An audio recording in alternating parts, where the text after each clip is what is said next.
لا إله إلا الله وحده لا شريك له وأشهد أن سيدنا ونبينا محمدا عبده ورسوله لا نبي بعده. اللهم صل وسلم وبارك على سيدنا محمد صلاة تغفر بها الذنوب وتصلح بها القلوب وتنطلق بها العصوب وتلين بها الصعوب وعلى آله وصحبه ومن إليه المنسوب. Amma ba'du, segenap para alim ulama, para asatidz, para habaib, wabil khusus guru besar kita Sayyidil Habib Muhammad Rizik bin Husain bin Syihab, maka Allah habitul hayati wa nafa'ana bi ulumi fid din wa dunya wal akhirah. Kita doakan imam besar kita sehat wal afiat, panjang umur, dimudahkan segala perjuangannya, amin ya rabbal alamin. Begitu juga guru kita Sayyidil Habib Hamid bin Abdul Al-Qaf, mudah-mudahan beliau panjang umur, sehat wal afiat, amin ya rabbal alamin. Begitu juga sahibul majlis Habib Taha Al-Haddad. Ya, saya sebentar karena guru kita biar istirahat dulu, Habib Rizik Syihab. Ya, mudah-mudahan insyaallah kita doakan terus dia, mudah-mudahan insyaallah Allah kuatkan badannya. Amin. Allah berikan sehat wal afiat. Amin ya rabbal. Biar dia duduk dulu, ibarat nonton aneh iklan dulu sebentar. Mudah-mudahan manfaat. Amin ya rabbal alamin. Ahibal kiram, malam ini kita mengadakan Maulid Nabi Muhammad sallallahu alaihi wasallam. Peringatan seorang manusia agung, manusia yang sempurna, yaitu tidak lain dan tidak bukan Nabi kita Muhammad sallallahu alaihi wasallam.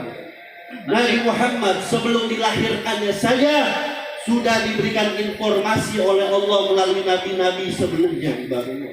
Bagaimana Allah katakan dalam Al-Qur'anul Karim, di dalam Al-Qur'anul Karim surah Al-A'raf ayat 157, bagaimana di situ katakan alladzina yattabi'una ar-rasulan nabiyil ummi alladzi yajidunahu maktuban indahu bit-Taurat wal Injil. Apa kata Allah Subhanahu wa taala? Dan orang-orang yang mengikuti nabi yang ummi, maksudnya Nabi Muhammad sallallahu alaihi wasallam, yang mereka dapatkan di dalam kitab mereka itu Taurat dan Injil. Ini nabinya belum lahir sudah diberi informasi terlebih dahulu. Dan tak sampai di situ, bagaimana Nabi Isa alaihissalam memberi informasi kepada Bani Israel akan datang Nabi pembawa kabar gembira yang Allah abadikan dalam Al-Quranul Karim, yang dimana dalam surat As-Saff ayat 6 ibadullah. Apa kata Nabi Isa alaihissalam? Di situ dikatakan bahwasanya ya wa idh qala Isa bin Maryam ya Bani Israel, wahai Bani Israel, inni Rasulullah, sesungguhnya aku adalah utusan Allah Subhanahu wa taala, musaddiqul lima baina yaitu Taurat, yang membenarkan kitab yaitu Taurat sebelum aku. Yang menarik, apa kata Nabi Isa alaihissalam? Wa mubassiran bi rasulin min ba'di ismu Ahmad. Aku kasih tahu kabar gembira kepada kalian. Apa kabar gembira? Akan datang nanti nabi setelahku, Nabi Muhammad sallallahu alaihi wasallam. Nabi Isa kasih kabar gembira kepada Bani Israel. Padahal Bani Israel bukan umat Nabi Muhammad, apalagi kita umat Nabi Muhammad sallallahu alaihi wasallam. Tapi sayang, seribu sayang, kebanyakan mereka Bani Israel, yaitu banyak mengingkari Rasulullah sallallahu alaihi wasallam. Maka dari itu peringatan Maulid ini luar biasa. Nabi-nabi terdahulu bahagia, nabi-nabi terdahulu bahagia dengan diutusnya Nabi Muhammad sallallahu alaihi wasallam. Mereka bahagia, mereka menyambut Rasulullah sallallahu alaihi wasallam. Kita punya nabi ini luar biasa. Kita cinta, kita ngaku cinta, nabi kita jauh lebih cinta daripada kita. Nabi kita sangat cinta kepada kita. Bagaimana Allah katakan bukti cinta nabi kepada kita semua ibadallah? Apa kata Allah dalam Al-Quran? Laqad ja'akum rasulun min anfusikum azizun alaihi ma 'anittum harisun alaikum bil mu'minina rauf. Sungguh telah datang, kata Allah, telah diutus di tengah-tengah kalian seorang rasul dari kalangan kalian sendiri, dari kalangan manusia. Rasul yang bagaimana? Azizun alaihi ma 'anittum Rasul yang berat penderitaannya ibadah. Rasul yang betul-betul yaitu menginginkan kita supaya kita dalam keadaan beriman dan aman ibadah. Rasul yang bagaimana? Raufur Rahim. Rasul yang memiliki ulas asih kasih sayang. Subhanallah. Kita ngaku cinta, Nabi jauh lebih cinta daripada kita ibadah. Gak sampai di situ. Bagaimana Nabi Muhammad SAW sangat cinta kepada kita? Apa buktinya? Nabi perjuangkan kita. Ini seorang pemimpin luar biasa. Nabi perjuangkan kita di hadapan Allah. Ketika Nabi Isra wal Mi'raj, Nabi Isra wal Mi'raj langsung bertemu dengan Allah. Yang dimana ini belum pernah terjadi untuk nabi-nabi sebelum Nabi Muhammad. Hanya Nabi Muhammad yang Allah berikan keistimewaan langsung bertemu dengan Allah ketika malam Isra wal Mi'raj. Di situ dikatakan ibadah Allah, ketika Allah mengirim salam kepada Nabi, Assalamu alayka ayyuhan Nabi, salam atas kau hai Nabi. Bagaimana jawaban Nabi Muhammad SAW? Nabi menjawab, Assalamu alayna wa ala ibadillah. Salam atas kami. Saya mau tanya, kami banyak atau satu orang? Banyak. Nabi nggak bilang Assalamu alayya, salam atas aku ya Allah, ada. Nabi ketika itu mendapatkan kenikmatan agung. Kenikmatan apa? Langsung bertemu dengan Allah. Tapi ketika Nabi sedang berada dalam kenikmatan, Nabi nggak lupa sama kita. Nabi sebut nama kita di hadapan Allah dengan Assalamu alayna wa ala ibadillah. Bayangin tuh, ini pemimpinnya dapat nikmat yang belum pernah dirasakan sama nabi-nabi terdahulu, langsung bertemu dengan Allah. Tapi Nabi selalu menggandengkan nama umat yang disampaikan salam kita kepada Allah Subhanahu wa ta'ala. Sallu ala Muhammad. Ini baru pemimpin. Zaman sekarang bagaimana ibadah Allah? Zaman sekarang mau kampanye doang, datang udah jadi joget-joget gajinya naik. Betul atau tidak? Betul atau tidak? Gak sampai di situ.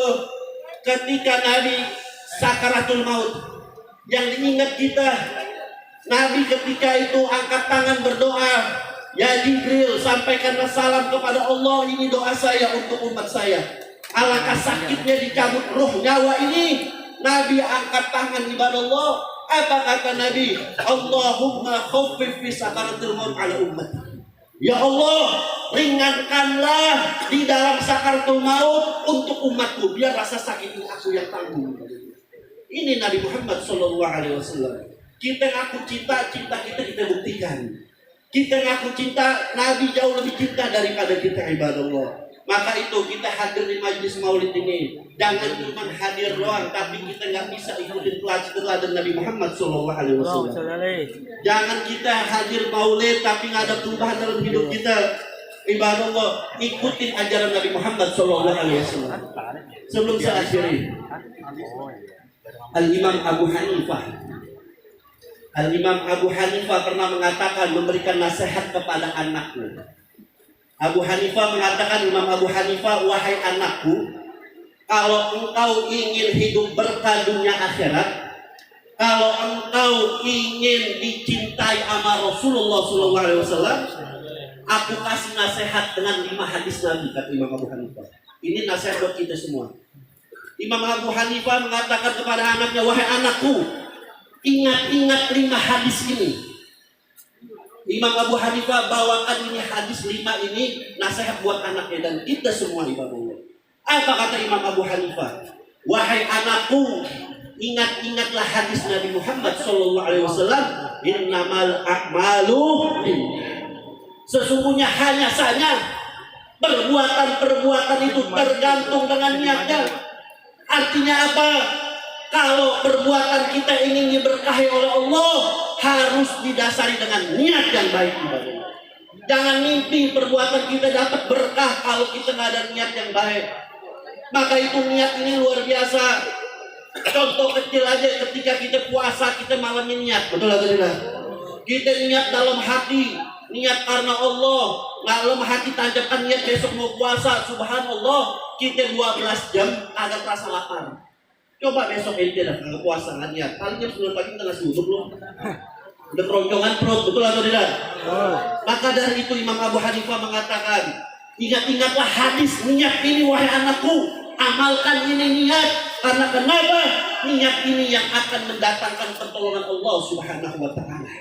Karena kenapa? Iblis ketika dilaknat sama Allah, iblis bersumpah di hadapan Allah, qala rabbi lima aghwaytani. Wahai Tuhanku, dengan sebab engkau mengutuk aku, la uzayyinahum fil ardh, kata iblis, aku akan sesatkan manusia. Aku akan hiasi kehidupan di dunia ini untuk menyesatkan manusia. La ubiyannahum ajma'in, kata iblis. Aku pasti, di situ adalah taukid kepastian, iblis nggak main-main bahwa aku pasti akan sesatkan mereka manusia. Yang menarik apa kata iblis? Illa ibadah, kecuali hamba engkau ya Allah. Kecuali hamba engkau ya Allah yang nggak bisa aku sesatkan. Ini kata iblis. Siapa hamba Allah yang iblis nggak bisa sesatkan? Apakah orang yang pintar? Bukan. Apakah orang yang kaya? Bukan. Apakah orang yang punya jabatan? Bukan. Iblis mengatakan kecuali hamba engkau minhumul mukhlasin, di antara mereka yang ikhlas yang aku nggak bisa sesatkan.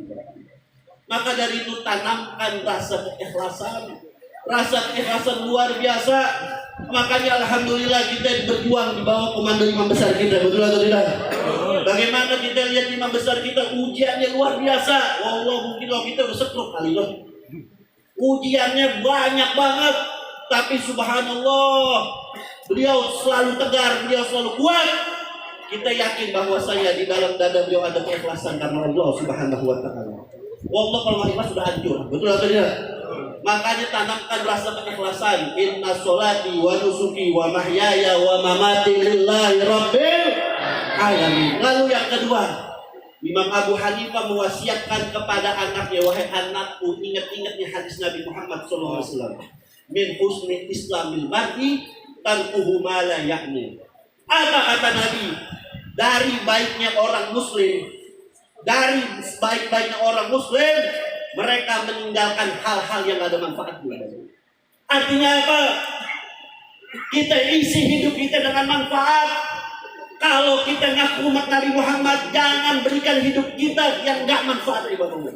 Kita harus jalani hidup kita yang manfaat dengan apa? Dengan ibadah kepada Allah, dengan menuntut ilmu, dengan kita mencari nafkah yang halal. Karena kenapa? Umur kita pasti akan kita menjemput kematian ibadah Allah. Maka Nabi mengatakan intalib khamsan qabla khamsin. Ingat 5 perkara sebelum datang 5 perkara. Syababaka qabla haram. Ingatlah masa muda engkau sebelum datang masa tua. Ente masih muda, sholat yang rajin. Nanti udah tua ente bakal repot di bawah. Ente masih muda, berjuang, tanam saham. Sebelum nanti kita udah tua mungkin kita nggak bisa berjuang di bawah. Dan Nabi mengingatkan kepada kita apa?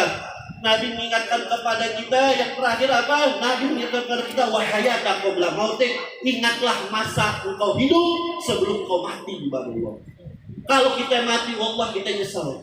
Itu orang-orang di kuburan yang udah mati, kalau minta hidup, minta dikasih hidup, dia akan ngerjain amal soleh.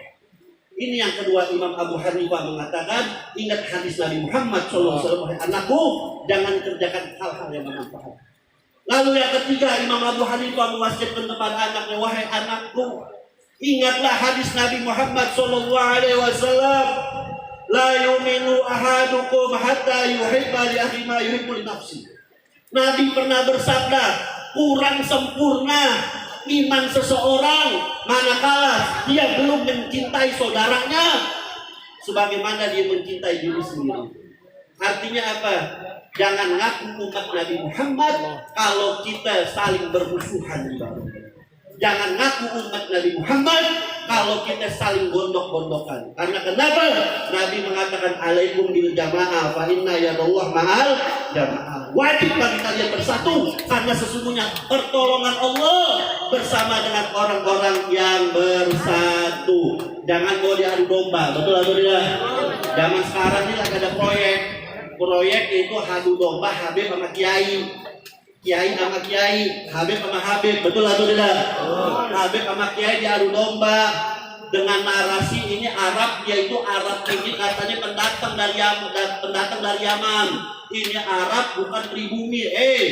orang yang nyebutin bukan non pribumi, lu kayak Belanda tuh, Senuk, tahu Senuk dulu orang Belanda, itu bilang orang Arab itu orang timur asing. Jadi kalau zaman sekarang bilang bahwasanya Habaib ini pendatang, persis kayak Belanda pemecah belah umat, betul atau tidak? Anda tahu ketika merdeka, Bung Karno mengucapkan terima kasih kepada suku-suku semuanya. Terima kasih atas jasa-jasa kalian. Kecuali suku Arab yang Bung Karno tidak mengucapkan terima kasih. Ditanya, wahai Bung Karno, kenapa kok Anda tidak mengucapkan terima kasih sama suku Arab? Apa kata Bung Karno? Bung Karno mengatakan, suku Arab tidak perlu kita terima kasih karena dia bagian dari Indonesia. Takbir! Takbir! Lihat sejarah Allah, bagaimana mereka yaitu luar biasa. Mereka para kiai sama para habaib itu saling belajar, saling menghargai. Ini ada orang nggak tahu dari planet mana. Lu pernah nonton Dragon Ball nggak? Piccolo atau Piccolo? Tahu.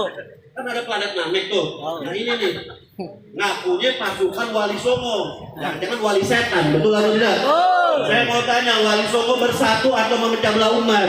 Wali Songo bersatu ini ngakunya itu luar biasa. Mudahan Raja Dangdut sok ngomong nasab, mati deh tuh. Masya Allah. Mudah-mudahan insya Allah Allah persatukan kita semua. Singkat aja yang keempat, Imam Abu Hanifah mengatakan, apa kata Imam Abu Hanifah? Wahai anakku, ingatlah hadis Nabi Muhammad SAW, al-muslimu man salimal muslimuna min lisani wa yadi. Seorang muslim itu yang dimana orang lain merasa aman dari gangguan tangan dan kaki, merasa aman dari gangguan lisan dan tangan kalian. Artinya apa? Jangan kita zolim sama orang. Jangan kita zolim, mentang-mentang punya kekuasaan terus zolim, mentang-mentang terus punya kerajaan, mentang-mentang terus berkuasa terus zolim. Ingat, Allah Subhanahu wa Ta'ala nggak suka bersama orang yang zolim. Betul atau tidak? Makanya orang-orang yang zolim ibadah Allah, yang kemarin para pembantai KM 50, yang dimana ada anak bangsa 6 bangsa yaitu dibunuh, terus difitnah, didukung sama penguasa. Wallahi Allah gak bakal tidur, Allah balas kezaliman ini semua. Amin ya Rabbal. Dan yang terakhir, karena kita mau dengar imam besar kita, yang kelima, Imam Abu Hanifah mengatakan, wahai anakku, ingat-ingat hadis Nabi Muhammad SAW. Apa kata Imam Abu Hanifah? Imam Abu Hanifah mengatakan bahwasanya Nabi pernah mengatakan, innal halal bayyin wal haram bayyin. Sesungguhnya yang halal jelas, yang haram juga jelas. Wa bainahuma mutasyabihat. Tapi hati-hati, di tengah-tengah itu ada syubhat. La ya'lamuhunna katsirun minan nas, yang dimana manusia kebanyakan enggak tahu. Dan yang terakhir, hadis itu ditutup dengan apa? Inna fil jasad mudghah. Sesungguhnya di dalam jasad kita ada segumpal daging. Fa idza soluhat soluhasan jasad. Apabila daging tersebut baik, maka semua baik. Wa'idha fasadat sirul jasad. Apabila daging tersebut rusak, maka rusak semua. Rusak kenapa? Karena makanan haram masuk ke dalam kita punya badan. Apa segumpal daging yang mempengaruhi kita? Yaitu wahyal qalbu, yaitu hati. Wallah, orang banyak pintar doang zaman sekarang, orang pintar banyak tapi sedikit orang yang benar. Betul atau tidak? Orang pintar banyak tapi sedikit orang yang benar. Sekolahnya tinggi S1, S2, S3, sampai S0. Tapi kita lihat ilmunya digunakan buat yaitu membela kepentingannya. Disuruh ngurus laut jadi bajak laut. Disuruh ngurus hukum tumpul ke atas, tajam ke bawah. Disuruh ngurus bensin, dia makan bensin. Korupsi gede-gede, alhamdulillah. Ini aja mungkin dari saya sebagai iklan pengantar, mudah-mudahan bisa bermanfaat. Tidaklah kami pada sini Al-Amar dan Ustaz Al-Habib Muhammad bin Syahab. Lalu dikurang mohon maaf. Assalamualaikum warahmatullahi wabarakatuh. Waalaikumsalam warahmatullahi wabarakatuh.